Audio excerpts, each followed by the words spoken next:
Bom, vamos gravar mais uma prova de cálculo diferencial integral 1 de fevereiro de 2024 da Universidade Federal da Paraíba. Primeira questão, letra A, vamos fazer o gráfico dessa função modular. Bom, vamos lembrar que o módulo depende do sinal. Então, se você tomar x menos 2 maior ou igual a zero, isso é, x maior que 2, você vai ter que, em módulo, o resultado vai sair a identidade. Portanto, percebe que h de x é identicamente igual a menos 2. Agora, se você tiver x menos 2 negativo, o que acontece com o seu módulo? Troca o sinal. E daí você vai ter menos 2x mais 2. Então, a gente pode escrever h de x como sendo menos 2 para valor de x maior ou igual a 2 e menos 2x mais 2 se seu x for menor que o 2. E como é que fica o gráfico da sua solução? Então você tem h, a função h, e a variável x. Então, para valor 2, x igual a 2, você vai ter duas regiões. A primeira, para x igual a 2, a sua função é identicamente igual a menos 2. Agora, para valores menores que o 2, a função dá exatamente menos 2 também. A raiz é igual a 1 e ele toca o eixo das ordenadas no 2. Portanto, vai gerar essa equação de reta para a sua função h de x. Então, esse é o esboço do gráfico da sua função h, dado por essa função linear para valores menores que o 2, aberto, e após o número 2, a solução é constante, com valor identicamente igual a menos 2. Vamos agora à solução da primeira questão, letra B. Fazer pelo primeiro quadrante.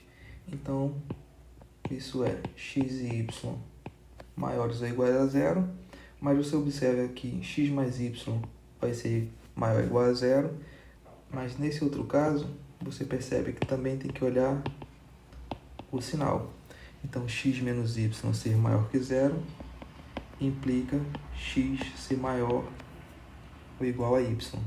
A partir disso, você tem que x mais y mais x menos y será menor ou igual a 2.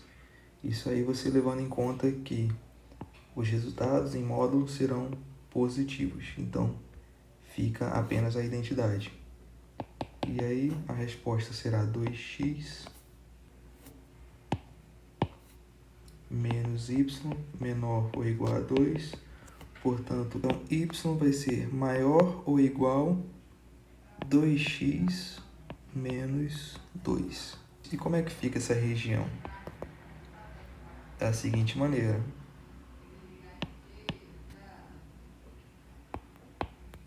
Bom, y é igual a x. Agora você vai ter, para esse caso aqui, y sendo menor do que x. Portanto, é essa região aqui. Só que para essa outra faixa, você tem a raiz 1. E quando x é igual a 2, ela intersecta y igual a x. Então, você teria essa outra reta aqui, 2x menos 2. Raiz 1 e x igual a 2, a função tem valor 2. Só que isso só vale para valores maiores, então é essa região aqui. Então temos a nossa primeira faixa de solução.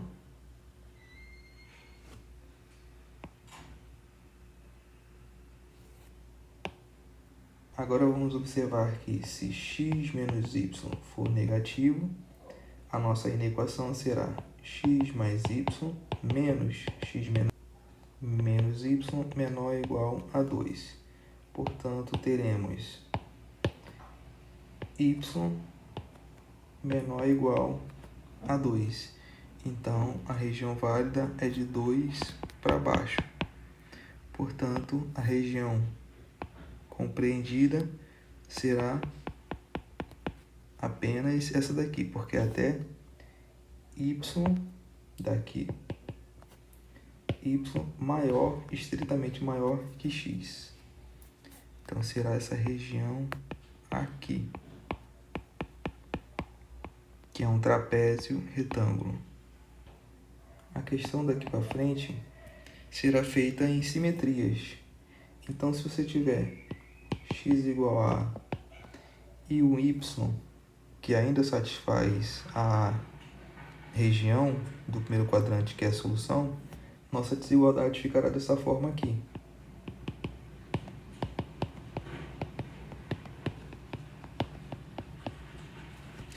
Mas aí, se você trocar essa solução AY por um par menos AY, você observa que também é a solução. Vamos ver isso. Então, teremos menos A mais Y, menos A menos Y, que é menor ou igual a 2. Aqui nós utilizaremos propriedade de módulo.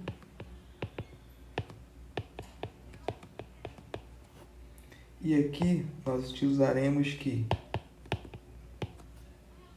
menos A mais Y é igual a Y menos A. Propriedade de módulo, né? Se você tem menos A mais Y, você tem que isso é a mesma coisa que menos 1 vezes menos A mais Y. Isso é propriedade de módulo. Por quê? Porque menos 1 em módulo multiplicado por menos A mais Y, menos 1 em módulo dá 1, então fica menos A mais Y. Só que aqui você, efetuando a distributividade, você vai ter em módulo A menos Y, que foi o que foi colocado aqui. Fica dessa forma aqui, ó. A, Y é um ponto que é solução, então você tem que menos A, Y também vai ser. E aí, efetuando esse rebatimento para todos os pontos, você terá esse trapézio isósceles rebatido, simétrico ao anterior. Da mesma forma, fazendo para o terceiro e quarto quadrante, você vai obter solução análoga e a região que é a solução dos pares x e y que satisfazem essa inequação aqui, modular, é dada dessa maneira aqui. Segunda questão, você tem uma função que é limitada inferiormente por 7x menos 1 sobre x e superiormente por essa outra função. Primeiro, nós observamos que para x diferente de zero, essa inequação pode ser escrita como 7 menos 1 sobre x menos 1 sobre x mais 5 2024 sobre x quadrado mais 7. E aí você pode chamar essa função aqui de x de 1h de x e você pode chamar essa outra de uma g de x. E você observa que o limite de h de x e o limite da g de x quando x tende a infinito é 7 nos dois casos. Esse limite aqui vai para 0, esse aqui vai para 0, para 0. Então dá 7 e 7 nos dois casos, para as duas funções colocadas. Mas se você tem a sua f subordinada a duas funções por cima e por baixo, com o limite tendo o mesmo valor, você pode usar o teorema do confronto e dizer que o limite da sua f tem o mesmo valor. Terceira questão, calcule os limites abaixo. Então, vamos fazer a letra A. Então, esse tipo de questão, você tem que analisar o ângulo, que é x sobre 2. Então, você tem que fazer aparecer um x sobre 2 aqui. E você faz isso dividindo por 2 o denominador. Portanto, o numerador também tem que ser dividido por 2. Certo? A partir daí, a gente pode tirar essas constantes. Fica com 1/6. Tangente a gente pode escrever como sendo seno vezes o cosseno. E eu já vou escrever dessa forma aqui. Por quê? Porque esse limite aqui é o limite fundamental. E esse limite aqui tem valor 1. Portanto, a solução é 1/6. Por que eu pude escrever o limite como o produto dos limites sendo o limite do produto? Porque esses limites independentes aqui existem. Você observa que cosseno é uma função contínua, então esse limite pode ir diretamente para o ponto. E ficaríamos com esse resultado aqui.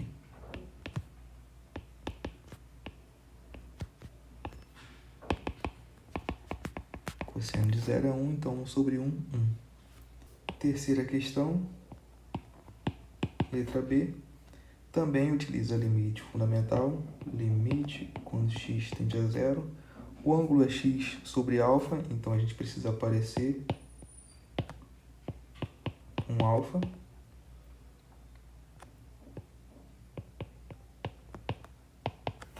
E daí nós retiramos as constantes.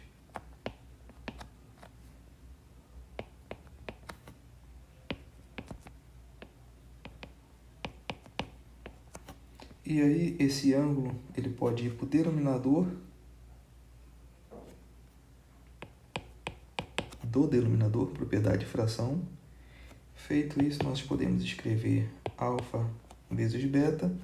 Esse limite ele vai tanto para cima como para baixo, propriedade de limite. E esse limite aqui de baixo dá 1. E de cima de limite de constante é a própria constante, então dá 1 sobre 1, que é 1. Então, resultado, alfa vezes beta. Quarta questão pede para você calcular esse limite, sabendo que esse limite existe. Mas o limite no denominador, você aplicando x tendendo a 2, tem valor 0. Portanto, a única maneira desse limite existir é se o numerador também for 0, porque se for diferente de 0, o resultado seria infinito. Portanto, o limite quando x tende a 2 de x² menos ax mais 6 tem que ser 0. Isso acontece se somente se nós aplicamos o limite da 2 ao quadrado menos 2a mais 6 igual a 0. Portanto, o valor de a é 5. Daí, retomando o limite, nós podemos escrever esse limite como produto das raízes x menos 2, x menos 3, que dá exatamente essa equação aqui, com a já igual a 5. E reescrevemos o denominador, a diferença de quadrados, como o produto da soma pela diferença. Daí nós quocientamos e o resultado será 2 menos 3, menos 1, 2 mais 2, 4. Quinta questão fala que nossa função g é contínua, uma vez que aqui só temos polinômios, então todo polinômio é contínuo. Aqui até uma função constante, nessa faixa de menos 1 a 1, então basta observar os pontos, no caso menos 1 e 1. Então, uma função é contínua no ponto A se o limite, quando x tende a da f, é exatamente f de a. Essa é a definição de continuidade. Mas para o limite existir, os limites laterais têm que ser o mesmo valor. Então, limite de x tendendo a menos 1 por valor menor de 2 menos 6x, que vai ser 2 mais c, que vai ser igual ao limite de menos 1 por valores maiores, mas como a gente tem uma constante, basta reescrever. Daí, tomando o valor de C diferente de zero, nós teremos o corte, cancelando C, e teremos que D tem valor 3. Agora, indo para o ponto x igual a 1, nós teremos que o limite, quando x tende a 1 por valor menor, que vai ser a constante, então vai ser 2 mais 3c sobre d, então vai ser só 2 mais c, esse limite, que vai ser igual ao limite quando x tende a 1 por valor maior, que vai ser x menos d quadrado. Aplicando o limite, nós teremos 1 menos d, que é 3, quadrado. Daí, nós teremos menos 4 igual a 2 mais c, e, portanto, o valor de c, menos 6. Mas isso a gente está fazendo considerando c diferente de zero. Então, nós teremos d igual a 3 e c igual a menos 6. E se agora nós tomássemos c igual a zero? C igual a zero, nossa função g de x, ela seria igual a 2 para qualquer valor menor que 1. E teríamos essa função quadrática para o caso de x maior ou igual a 1. Mas aí, você observa que aplicando o limite lateral, com x tendendo a 1 por valor menor, que seria a função 2 apenas, e aplicando o limite para valor maior ou igual, então nós teremos que seria 1 menos d quadrado, e nós teríamos 1 menos d quadrado igual a menos 2. Só que isso é um absurdo, porque nós não podemos ter um termo quadrático retornando um sinal negativo. Então não existe a solução com c igual a zero, apenas com c diferente de zero.